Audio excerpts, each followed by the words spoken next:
नमस्कार, स्वागत है आपका। आप देख रहे हैं इंडिया वॉइस और मैं हूं आपके साथ योगेश पांडे। इन दिनों देश भर में अलग अलग कोनों में बच्चा चोर गिरोह पहुंचने की अफवाह फैली हुई है और इस कड़ी में भिलाई में थाना क्षेत्र के चरोदा बस्ती में बच्चा चोरी के शक में 3 साधुओं को स्थानीय लोगों ने पकड़कर उनकी जमकर पिटाई कर दी। साधुओं की पिटाई का वीडियो सोशल मीडिया पर खूब वायरल हुआ। बता दें कि राजस्थान में से दुर्ग पहुंचे साधुओं ने चरोदा बस्ती में भिक्षा मांगने पहुंचे थे, जहां साधु एक बच्चे से बातचीत करते हुए दिखे थे और इस दौरान ग्रामीणों ने बच्चा चोर के शक में लोगों ने साधु की जमकर पिटाई कर दी। और यह भी बता दें कि दरअसल यह पहला मामला नहीं है जब शक के आधार पर साधुओं की पिटाई की गई हो। इससे पहले भी महाराष्ट्र के सांगली जिले में भी 4 साधुओं की बच्चा चोरी के शक में बेरहमी से पिटाई कर दी गई थी। और वहीं अब घटना के बाद बीजेपी सरकार पर हावी नजर आ रही है। लगातार जिस तरीके से ये घटना घटी है छत्तीसगढ़ में, और अब भारतीय जनता पार्टी के प्रवक्ता, उनके नेता छत्तीसगढ़ सरकार पर हमला बोलने से बचते नजर नहीं आ रहे हैं। लगातार सरकार को घेरने की कोशिश की जा रही है।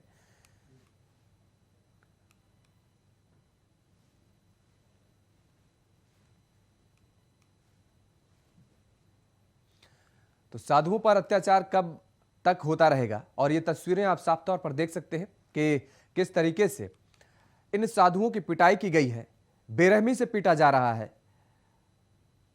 तस्वीरों में देखिए किस तरीके से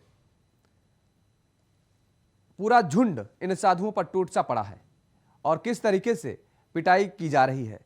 और यह पहला मामला नहीं है। दरअसल लगातार जिस तरीके से जो मामले सामने आ रहे हैं, इससे पहले महाराष्ट्र में भी किस तरीके से वहां पर साधुओं की पिटाई की गई थी और यहां पर भी वैसी ही कुछ तस्वीरें नजर आ रही हैं। हालांकि पुलिस प्रशासन की तरफ से लगातार कहा जा रहा है कार्रवाई की जाएगी। कुछ लोगों को गिरफ्तार भी किया जा चुका है अब तक, और इसके साथ ही 30 लोगों को बुलाया भी गया था पूछताछ के लिए। वीडियो फुटेज के आधार पर उनकी पहचान की जा रही है। लगातार ये कहा जा रहा है कि जो भी लोग इस कृत्य में शामिल हैं उनको छोड़ा नहीं जाएगा।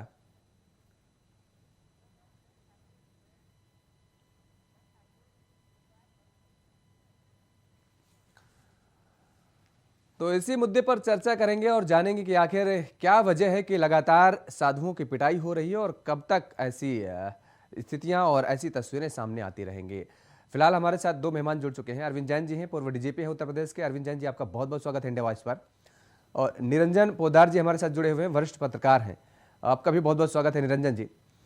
सबसे पहले निरंजन जी आपका रुख कर लेते हैं। ऐसी घटनाएं जो आ रही हैं, तस्वीरें सामने आ रही हैं अलग अलग प्रदेशों से, आखिर वजह सबसे बड़ी क्या हो सकती है? और जिस तरीके से इन तस्वीरों को आने के बाद जहां पर जिन प्रदेशों में जो सरकार पर होता है उसको घेरने की कवायद विपक्ष के दल करने लगते हैं और दूसरे प्रदेश में यह घटना होती है तो वहां पर विपरीत परिस्थितियों में वही सरकार जो दूसरे प्रदेश में होती है वो दूसरे प्रदेश की सरकार को घेरने की कोशिश करती है। देखिए, आज जो हिंदुस्तान के अंदर दोहरा मापदंड राजनीति का हो गया है, उसी का ये परिणाम है कि कुछ प्रदेश आज लिंचिंग प्रदेश के नाम से मशहूर हो गए हैं। और वहां पे आप देखते होंगे कि एक वर्ग विशेष या कुछ लोगों की भीड़, जिसको कहते हैं कि जिसके ऊपर किसी का कंट्रोल नहीं होता, मारो मारो मारो मारो की आवाज के साथ लोग एक समझ लीजिए उत्तेजना में आते हैं और बिना किसी सोच विचार के, बिना किसी तफ्तीश के, और ये समझ लीजिए लात घूसे जो चीज होती है उस तरीके से वो करना चालू कर देते हैं, बजाना चालू कर देते हैं, चाहे उसके अंदर कितनी ही बड़ी दुर्घटना घट जाओ, कि चाहे किसी की जान पे ही बने हो। और आपने पाल घर की जैसे अभी चर्चा करी, पूरे देश के अंदर पाल घर तो एक नजीर है, लेकिन मेरा ये मानना है कि ऐसी जो है ना बहुत सारी घटनाएं इस समय हर एक कई क्षेत्र ऐसे हैं जहां के ऊपर ऐसी घटनाएं घटती हैं और प्रशासन उसके बाद में केवल वहां पे राजनीतिक बयानबाजी होती है, वहां पे राजनीतिक नूरा कुश्ती होती है। एक जो अपोजिशन में वहां की होती है वो उसके ऊपर एलिगेशन लगाती है, अपोजिशन जो होता है वो वहां पे दूसरे प्रदेशों की बात कहना चालू कर देता है। यानी कि कहने का तात्पर्य ये है कि मेरी कमीज तेरी कमीज से ज्यादा सफेद वाली राजनीति वहां स्टार्ट हो जाती है।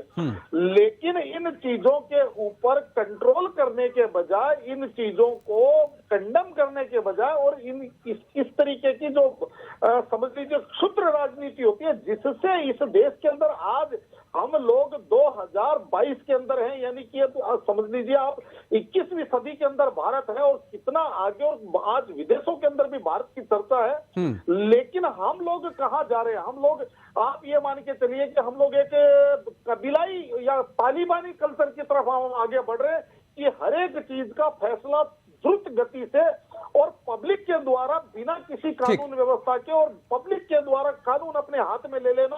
तो ये कहीं ना कहीं एक डरावनी स्थिति समझ में आ रही है, जो किसी के साथ कहीं पे भी घटने के लिए कोई भी आदमी आशंकित रहता है कि कहीं भी कोई भीड़ उसके साथ ऐसा कुकृत्य ना कर दे।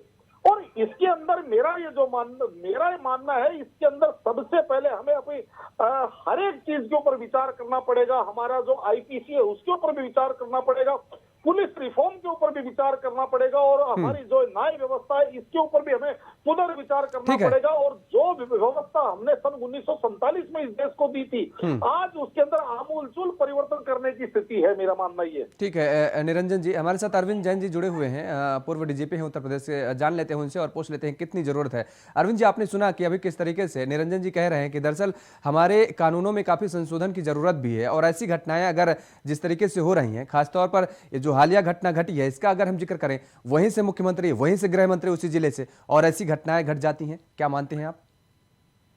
देखिए, जो भी कानूनों में संशोधन होता है या पुलिस रिफॉर्म्स होते हैं, उसका प्रभाव पड़ता है, इसको कोई नहीं नकार सकता है। पर मेरा मानना है कि ये जो एक अज्ञानता है और एक जाहिलपन है कि मारो मारो मारो बिना सोचे समझे, वहां के जो बुजुर्ग लोग वहां खड़े होते हैं वो भी उसमें इंटरफेयर नहीं करते हैं। कुछ अपना लोग हैं मारपीट कर रहे हैं, कानून को अपने हाथ में ले रहे हैं, बजाय इसके कि अगर उनको शक है किसी के ऊपर तो वो उनको डिटेन कर लें, उनको रोक लें और स्थानीय पुलिस को सूचित कर दें, वहां की पेट्रोल कार बुलवा लें। आजकल सब जगह डायल 112 की, डायल 108 की फैसिलिटी अवेलेबल है। संबंधित थाने को फोन करके बुला लें, वहां के ग्राम प्रधान और अन्य मौजूद लोगों को बुलाकर उनसे उनके पास आधार कार्ड हो सकते हैं और कोई सूचनाएं हो सकती हैं, उनको चेक कर लें, बजाय इसके कि कानून को अपने हाथ में लें। कुछ लोगों को मारने पीटने में एक लफंगे टाइप के कुछ लोग हर जगह खड़े होते हैं, तो जहां मौका मिलता है, कोई घटना हो गई, कोई रोड एक्सीडेंट हो गया, ड्राइवर को उतार के पीटना शुरू कर दिया बिना सोचे हुए कि भाई उसकी कोई गलती है कि नहीं है। आपको किसने अधिकार दे दिया है कानून को अपने हाथ में लेने का? आपको किसने अधिकार दे दिया है कि आप वो कबीलाई जस्टिस, जैसा कि अभी पूर्व वक्ता ने जिक्र किया, कि आप जो है उतार के मारना शुरू कर दें वहीं पर अपना उसको? ये सब बातें ठीक नहीं है। ये एक बड़ा जाहिलपन का मैं इसको सिस्टम मानता हूं, और इससे देश की बदनामी होती है। देश में इन सब इंसिडेंट्स बाहर कोर्ट होते हैं, और मैं समझता हूं ये राजनीति इस पे नहीं करनी चाहिए किसी को भी, चाहे कोई भी पार्टी पावर में हो, चाहे कोई भी पार्टी अपोजिशन में हो। इन घटनाओं को कंडेम करना चाहिए। हाँ, अगर उस स्टेट की पुलिस, उस डिस्ट्रिक्ट की पुलिस अगर एक्शन नहीं ले रही है, तब उसके ऊपर जो है सख्त आपत्ति व्यक्त करनी चाहिए कि भाई जब इतने लोग थे, उनमें से कितनों की अरेस्ट हुई, क्या मुकदमा कायम हुआ, किस धारा के अंतर्गत मुकदमा कायम हुआ, कितनों की अरेस्ट हो गई, कितनों की अरेस्ट शेष है। ये जब इस प्रकार की अरेस्ट होती है, तब थोड़ा सा एक मैसेज जाता है कि अगर आप कानून को अपने हाथ में लेंगे तो आप कानून की गिरफ्त में आ जाएंगे। बिल्कुल आ जाएंगे। लेकिन एक चीज और जो बड़ा सवाल निरंजन जी ने उठाया, अरविंद जी, कि कबीलाई के दौर की तरफ हम लोग बढ़ रहे हैं, और किस तरीके से आपने भी इस बात का जिक्र किया कि लोग कानून अपने हाथों में तुरंत बिना कुछ सोचे समझे ले लेते हैं। ऐसे में जो हमारा कानून है, क्या वास्तव में उसमें बदलाव की जरूरत है? क्या लोगों के अंदर अभी और डर पैदा करने की जरूरत है क्या? क्योंकि हम लोग लगातार इस बात का जिक्र करते हैं और ये भी कहते हैं, तमाम बार आवाज भी उठी है कि अंग्रेजों के समय के कानून है वो अभी तक हम लोग उन पर निर्भर हैं। देखिए, कानून इंडिया के बहुत सशक्त हैं, लेकिन इनको और कोई सशक्त करने की मैं नहीं समझता आवश्यकता है। आवश्यकता अवेयरनेस की है कि लोगों में अवेयरनेस लाई जाए कि आप कानून को अपने हाथ में नहीं ले सकते हैं, और अगर आप लेंगे तो आपके खिलाफ कठोर कार्रवाई होगी, दंडात्मक कार्रवाई होगी, आपको जेल जाना पड़ेगा। ये जो घटनाक्रम है इसमें बहुत सी धाराएं लगेंगी और धाराएं कई इसमें नॉन अवेलेबल भी हैं, क्योंकि आपकी 307 भी लगेगी, 147, 148, 149 तो लगेगी ही लगेगी। जो भी चोटें आई हैं, जो मेडिकल रिपोर्ट है उसके आधार पर अन्य धाराएं लगेंगी। तो ये शक्तियां जो आईपीसी के तहत मिली हुई हैं ये पर्याप्त हैं, इनका सदुपयोग होना चाहिए, त्वरित गति से सदुपयोग होना चाहिए, त्वरित गति से ऐसे अभियुक्तों पर कार्रवाई होनी चाहिए, तभी जो है वो उसका एक इम्पैक्ट पूरे देश पर पड़ेगा। कई इंसिडेंट छोटे छोटे बच्चा चोरी को लेकर उत्तर प्रदेश वो छुटपुट घटनाएं आई हैं, ठीक है, वो छुटपुट घटनाएं आई हैं, लेकिन अभी मैंने जैसे पुरानी घटनाओं का जिक्र किया और सांगली का, महाराष्ट्र का मैंने जिक्र किया, वहां पर अगर ऐसी कार्रवाई हो कि नाजिर बन जाए और उसके बाद लोगों में एक मैसेज जाए पूरे देश भर में कि अगर ऐसी हरकत हम करते हैं तो वास्तव में हम कानून के दायरे में आएंगे और हमारे ऊपर सख्ती से कानून अमल किया जाएगा, हमें सजा मिलेगी। देखिए वो ठीक कह रहे हैं आप, और कभी कभी क्या होता है अनफॉर्चुनेटली जब दूसरी कम्युनिटी के लोग इन्वॉल्व हो जाते हैं और वो मारपीट करने लगते हैं तो वो एक कम्युनल कलर ले लेता है। पालघर में भी कुछ ऐसा हुआ कि वो कम्युनल कलर ले लिया उसने, और अनफॉर्चुनेटली गवर्नमेंट जो है वो चाहे तुष्टीकरण की नीति कह लीजिए चाहे कुछ कह लीजिए, उनमें से बहुतों के खिलाफ कार्रवाई नहीं कर रही। ये एक बड़ी संकुचित सोच मैं किसी भी सरकार के लिए मानता हूं। अभियुक्त होता है, किसी भी कास्ट का हो, उसके खिलाफ त्वरित कार्रवाई होनी चाहिए। बिल्कुल। निरंजन जी, देखिए पालघर का जिक्र हुआ और सांगली का जिक्र हुआ और ये ताजे घटना जिस तरीके से हुई, ऐसे में लगातार ये घटनाएं घट रही हैं, या जो जिस तरीके से अरविंद जी ने कहा कि दरअसल कानून हमारा सख्त है, उसमें अब लोगों को और ज्यादा डराने की जरूरत नहीं है, कोई ऐसा कानून अब लाने की जरूरत नहीं है कि लोगों के अंदर और भय व्याप्त हो। सबसे ज्यादा जो उन्होंने फोकस किया कि अवेयरनेस, जो लोगों तक जानकारी हो, लोग अवेयर हो, उसके लिए किस तरीके से सरकार काम कर रही है। गौरव जी, मैं इसके अंदर आपको एक चीज बताना चाहता हूं कि जिस तरीके से अभी डीजीपी साहब कह रहे थे, लेकिन इनकी बातों से मैं संपूर्ण रूप से इनकी बातों से सहमत नहीं हूं। उसका कारण ये है कि आज मेरा ये मानना है कि हमारी आधी से ज्यादा समस्याएं केवल हमारी जो कानून व्यवस्था और जो हमारी नजर न्याय व्यवस्था है, क्योंकि एक व्यक्ति आप ये समझ लीजिए कि हमारा जो जितना कानूनी जो मसौदा है वो दो चीजों के ऊपर टिका हुआ होता है, एक तो गवाह और दूसरा इन्वेस्टिगेशन। अगर इन्वेस्टिगेशन को आप प्रभावित कर लेते हो तो आप बड़े से बड़े अपराध के अंदर भी आप बच निकलने की आपकी संभावनाएं बढ़ जाती हैं। और इस चीज को भी आप समझते हैं कि पुलिस के ऊपर मतलब हमारे हिंदुस्तान की पुलिस के अंदर आज कितना बड़ा ईमानदारी के ऊपर प्रश्न चिन्ह है, इससे कोई इनकार नहीं कर सकता। और मैं ये नहीं कहता कि सारे पुलिस वाले करप्ट हैं, लेकिन गंदी मछलियां इसके अंदर भी बहुत ज्यादा है, ये चीज आपने देखी होगी। और दूसरी जो चीज है, देखिए सबसे बड़ी बात क्या है, हमारे यहाँ कानून व्यवस्था कैसी है कि न्यायपालिका व्यवस्था कैसी है कि एक अपराध के लिए 15-15 साल 20-20 साल न्याय पाने को आदमी को लग जाता है, तो जो उसके अंदर जो विक्टिम होता है वो आप ये मान के चलिए कि ज्यादा देर तक न्यायालय में खड़ा नहीं रह सकता, और जो अपराधी होता है उसको तो बचने के लिए सारा मुकदमा लड़ना पड़ेगा। लेकिन जो विक्टिम है वो क्या करता है, शुरू की 2 तारीखों में 3 तारीखों में केस को 1 साल तक फॉलो करता है, 2 साल फॉलो करता है, उसके बाद में वो अपनी आजीविका में लग जाती है, अपनी जो रोजमर्रा की उसकी जो समस्या है उनमें लग जाता है। और इसी का कारण ये है कि आज जो मानसिक रूप से जो अपराध, और दूसरा सबसे बड़ा सवाल ये उठ रहा है कि ऐसे जो साधु संत जिनके साथ ऐसा दुर्व्यवहार हो रहा है, ये कहां कोर्ट कचहरी जाएंगे? ये तो खुद भिक्षा मांग के अपना पेट भरण पोषण कर रहे हैं किसी तरीके से, ये कोर्ट कचहरी के चक्कर कहां लगा पाएंगे? जी, मैं आपको वही कह रहा था कि अब इसके अंदर क्या होगा। इसके अंदर सबसे पहले तो हमारे यहाँ इसको एक धार्मिक रंग दे दिया जाता है, तो किसी भी समुदाय का हो, तो लिंचिंग किसी भी समुदाय की हो, मेरे हिसाब से वो बिल्कुल निंदा योग्य है और बिल्कुल नहीं होनी चाहिए। तो सबसे पहले तो इसको धार्मिक रंग दे दिया जाता है और उसके बाद में उसके ऊपर एक राजनीति शुरू हो जाती है।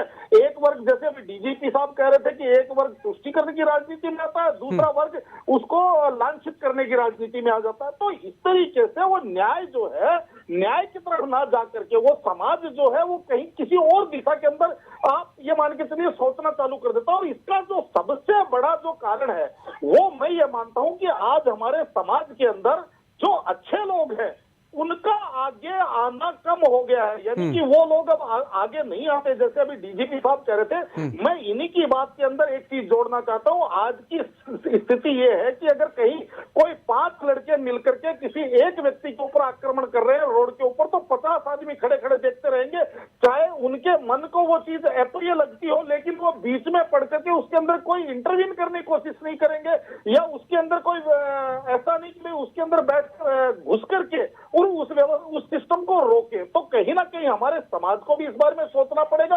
आज हम लोग झुंड में तो हैं, लेकिन वैसे अपने आप में एकाकी महसूस कर रहे हैं। आज ये स्थिति हो रही है कि पड़ोसी के साथ कोई घटना घटती है, दूसरे पड़ोसी को उससे मतलब नहीं, दूसरे दिन उसके साथ घटना घटती है, तीसरे को मतलब नहीं। तो कहने का तात्पर्य नहीं, एक वजह इसमें और अरविंद निरंजन जी, इसमें एक और वजह हम जोड़ेंगे। दरअसल होता क्या है कि अगर एक जो आप परिवार का जिक्र कर रहे हैं, पड़ोसी का जिक्र कर रहे हैं, उसमें पड़ोसी इसलिए भी नहीं उसमें शामिल होना चाहता, उनकी मदद के लिए आगे आना चाहता या पुलिस को जानकारी देना चाहता, क्योंकि वो जानता है कि अगर हम इसकी जानकारी देंगे तो पूछताछ के लिए हम भी बुलाए जाएंगे, और पूछताछ के लिए बुलाए जाएंगे तो वो अपना दफ्तर का नुकसान करेगा, अपना कारोबार का नुकसान करेगा, उसको 10 बार जाना पड़ेगा पूछताछ के लिए। तो तमाम सारी चीजें हैं खैर यहाँ पर। लेकिन अरविंद जी, आपसे एक सवाल है।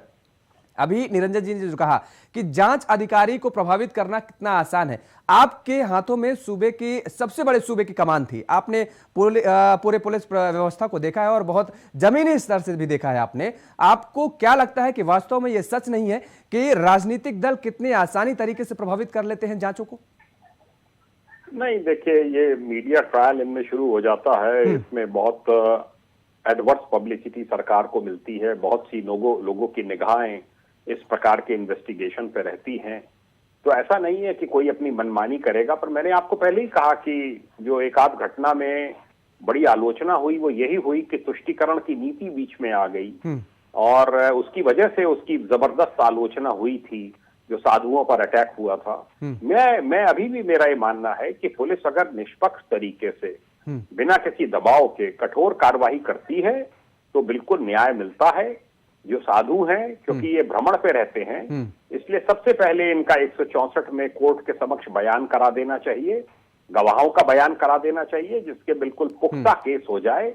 वो चाहे फिर कहीं भी चले जाएं, एक आध तारीख पे फिर आने की जरूरत पड़ती है। 164 का बयान जो है, जो कराया जाता है, कलमबंद बयान मजिस्ट्रेट के सामने, वो कराया जाना नितांत आवश्यक होता है। और वो मैं समझता हूं कि छत्तीसगढ़ की पुलिस जहां भी जिला है, दुर्ग या जो भी है, वो करा रही होगी, उन्होंने करा लिया होगा 164 का बयान। बिल्कुल 164 का बयान हो जाता है तो बड़ा पुख्ता केस बन जाता है, फिर उसमें सजा की संभावना बहुत बढ़ जाती है। और ऐसे केसेस को ट्रायल के तौर पे फास्ट ट्रैक कोर्ट में ले जाके शीघ्र से शीघ्र उनका निस्तारण कराना चाहिए। इसका एक मैसेज पूरे देश में जाएगा। बिल्कुल। और इस बीच हमारे साथ एच एस रावत जी जुड़ चुके हैं, हिंदू धर्मगुरु हैं। एच एस रावत जी, आपका बहुत बहुत स्वागत है इंडिया वॉइस पर। धन्यवाद। रावत साहब, आप किस तरीके से ऐसी जो घटनाएं घटित हो रही हैं, आपका क्या नजरिया है, किस तरीके से देखते हैं आप?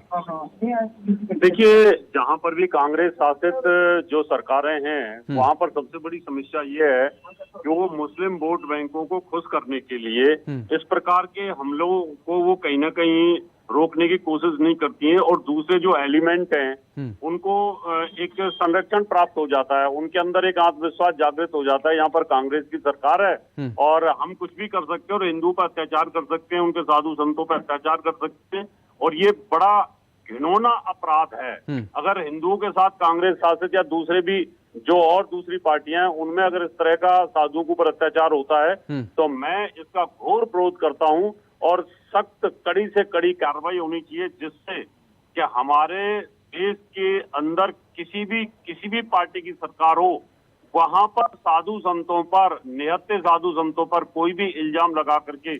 रावत साहब, आपने कांग्रेस पर तो आरोप लगा दिए, ठीक है, अच्छी बात है, क्योंकि अभी जो हाल का घटना है जिस पर जिक्र कर रहे हैं हम लोग, वो कांग्रेस शासित राज्य की है। लेकिन अगर महाराष्ट्र में अगर पिछले महीने सितंबर माह का जिक्र करें तो वहां पर जो सांगली में घटना घटी, उसका आप क्या कहेंगे? वहां पर तो कांग्रेस का कोई हाथ नहीं था। देखिए, महाराष्ट्र में भी पहले कांग्रेस की सरकार थी, और उस समय पालघर में जो कांड हुआ, मैं पालघर का जिक्र नहीं कर रहा, मैं सांगली का जिक्र कर रहा हूँ, जो सितंबर माह में हुई है। लेकिन अभी भी उनके दिमाग में यही बात बैठी हुई है। वहां के जो लोग हैं, जो नेगेटिव एलिमेंट हैं, जो हिंदुओं पर, साधुओं पर हमला करने की कोशिश करते हैं, वहां भी इस तरह के लोग अभी भी हैं। तब इसका और मतलब वो मानते हैं कि आप जानबूझ महाराष्ट्र की करके सरकार जो है वो पोलराइज- फेलियर है, वो अभी अपने आप को वहां पर ठीक से बिठा नहीं पाई है और जनता के बीच में मैसेज नहीं देने हाँ, काम कर पाई है अभी। इस बात का नेगेटिव फायदा वो उठा रहे हैं। वो जो नेगेटिव एलिमेंट है वो इसका फायदा उठा रहे हैं। उनको पता है कि सरकार अनस्टेबल है और अनस्टेबल सरकार के अंदर हम इस प्रकार से साधुओं पर हमला करेंगे तो उनका वोट बैंक बढ़ेगा। वो जानबूझकर इस प्रकार के हमले करा रही हैं। तो इस प्रकार की जो दूसरी पार्टियां हैं वो इस तरह की हरकतें करेंगी जिससे साधुओं के साथ इस तरह के अत्याचार हो, या हिंदू जहां पर कम है, अल्पसंख्यक हिंदू हैं, वहां पर इस प्रकार की घटनाएं की जाएंगी, टेरर फैलाने की कोशिश की जाएगी जिससे कि उनका वोट बैंक बढ़े। वो तो आहत है, वो पार्टियां तो चाहती हैं कि हमले से ज्यादा हमले किए जाएं और इनको भयभीत किया जाए। तो इसलिए मैं इसका घोर विरोध करता हूं। ठीक है, आपकी बात में कुछ दम है, लेकिन मुझे नहीं लगता है कि कोई राजनीतिक दल, कोई भी राजनीतिक दल, कोई भी हो, वो चाहे छोटी हो चाहे बड़ी राजनीतिक दल हो, और सबका एक मोटो होता है वोट बैंक का, सत्ता पर बैठने का। मुझे लगता है सभी का कोई ना कोई ऐसा सेंस होता होगा और वो लोग सोचते होंगे कि वोट बैंक कैसे उनके मजबूत हो, उस दिशा में काम करते हैं। ठीक है, लेकिन निरंजन जी, सुना आपने कि एच एस रावत साहब ने साफ तौर पर बड़ा आरोप यही लगाया है कि कांग्रेस शासित राज्यों में ऐसी घटनाएं ज्यादा होती हैं, जबकि जहां पर भारतीय जनता पार्टी की सरकारें हैं वहां पर कम देखने को मिलती हैं। देखिए, इनकी बात से मैं कदाचित थोड़ा सहमत हूं, क्योंकि देखिए इस चीज का बहुत बड़ा फर्क पड़ता है कि सरकार का जो इकबाल होता है या सरकार के प्रति एक मन में आदमी का जो भय होता है, वो बहुत बड़ी उसका जो दुस्साहस है उसके ऊपर बहुत बड़ा प्रभाव डालता है। आज उत्तर प्रदेश के अंदर आप देखेंगे, जब से ये 2017 से योगी आदित्यनाथ जी की जब से सरकार बनी है, आपने देखा होगा चाहे रामनवमी का जुलूस हो, चाहे दशहरे का जुलूस हो, चाहे तमाम जो यहाँ पे जो हिंदुओं की यात्राएं भी, मुसलमानों की यात्राएं भी, कावड़ यात्राएं भी, तमाम धार्मिक आयोजन यहाँ पे बड़ी सुख और शांति से मनाया जा रहा है। बीच में जो आपने देखा होगा कि पत्थरबाजी की घटनाएं हुई थी, नुपुर शर्मा के बयान के बाद में जो एक विवाद खड़ा हुआ था, पूरे देश के अंदर एक उत्तेजना सी बना दी गई थी, उस बयान को एक मिसकोड करके जो उत्तेजना सी बनाई दी गई थी, उसके बाद में राजस्थान और कई प्रदेश ऐसे हैं जहां पे तो आपने देखा था कि सर तन से जुदा तक की घटना हुई थी। लेकिन उत्तर प्रदेश के अंदर आपने देखा होगा थोड़ी बहुत जो पत्थरबाजी हुई उसको भी बिल्कुल समझ लीजिए मजबूती से उसको कुचल दिया गया, उसको मसल दिया गया। और आज उत्तर प्रदेश के अंदर कोई भी आदमी ऐसा कृत्य करते हुए, चाहे वो किसी भी वर्ग का हो, किसी भी मानसिकता का हो, उसके मन में एक घबराहट है। उसको पता है कि लखनऊ के अंदर इस टाइम जो व्यक्ति बैठा हुआ है वो कल तेरे घर पे बुलडोजर चला देगा, तेरे माँ बाप तक को उठा के ले जाएगा। तो इसका निश्चित रूप से फर्क पड़ता है। और जहां पे सरकारें ढुलमुल होती है या जिनको एक वोट बैंक की राजनीति करती है, तुष्टीकरण की राजनीति करती है, वहां पे एक निश्चित रूप से एक हौसला उनका सातवें आसमान पे होता है। वो सोचते हैं कि भाई हाँ, ये होने के बाद में हम 2-4-10 हजार लोगों की भीड़ इकट्ठी कर लेंगे और सरकार जो है हमारे सामने साष्टांग होगी। बंगाल भी इसका आपके सामने उदाहरण है, छत्तीसगढ़ भी उदाहरण है, झारखंड सरकार और प्रशासन का एक बाल बुलंद होना चाहिए। साफ तौर पर अगर 100 बात की एक बात कहें तो यही निकलना चाहिए। अरविंद जैन जी, आपका रुख करेंगे और आखिरी कमेंट आपसे है, आप क्या मैसेज देना चाहेंगे जहां पर ऐसी घटनाएं होती हैं वहां के पुलिस प्रशासन को और आम जनमानस को?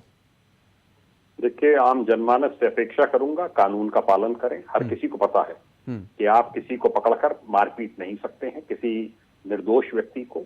अगर कोई दोषी व्यक्ति है तो आईपीसी में प्राविधान है कि आप मिनिमम बल का प्रयोग कर उसको पकड़ सकते हैं और आप उसको हैंडओवर कर सकते हैं पुलिस को। ये नहीं कि आप उसको मार दें। आप अनावश्यक बल का प्रयोग उस पर भी नहीं कर सकते। आईपीसी इसकी भी इजाजत नहीं देता है।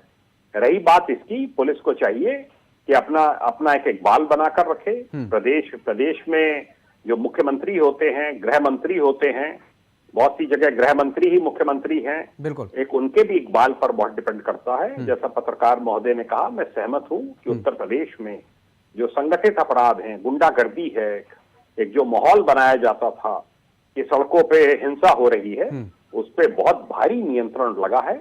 और ये सरकार के इकबाल पर डिपेंड करता है, पुलिस के इकबाल पर डिपेंड करता है, पुलिस को कितना फ्री हैंड मिला हुआ है। बिल्कुल हर घटना की समीक्षा होनी चाहिए उच्चतम स्तर पर कि इसमें कितने लोग इन्वॉल्व थे, वीडियो में कितने मार रहे हैं और उनके खिलाफ क्या क्या कार्रवाइयां हुई। कोई बचना नहीं चाहिए। बिल्कुल, जब इस प्रकार की कार्रवाइयां शुरू हो जाती हैं, नजीर बनती हैं, और उसका पूरे पूरे प्रदेश में, पूरे देश में मैसेज जाता एक मैसेज जाता है और उसके बाद ऐसी घटनाओं पे कहीं ना कहीं लगाम लगने का भी काम होता है। बहुत बहुत शुक्रिया हमारे साथ जुड़ने के लिए अरविंद जैन जी। निरंजन पोद्दार जी, आपका भी बहुत बहुत शुक्रिया हमारे साथ जुड़ने के लिए और समय देने के लिए। तो जिस तरीके की जो घटनाएं घटित हो रही हैं उसमें साफ तौर पर सरकार का इकबाल कितना बुलंद है और प्रशासनिक अधिकारियों का इकबाल कितना बुलंद है, इस बात पर बहुत मायने रखते हैं ऐसे मुद्दे और इस तरीके की घटनाएं। इस चर्चा में फिलहाल मेरे साथ इतना ही। देश और दुनिया की तमाम खबरों के लिए आप देखते रहिए इंडिया वॉइस। नमस्कार।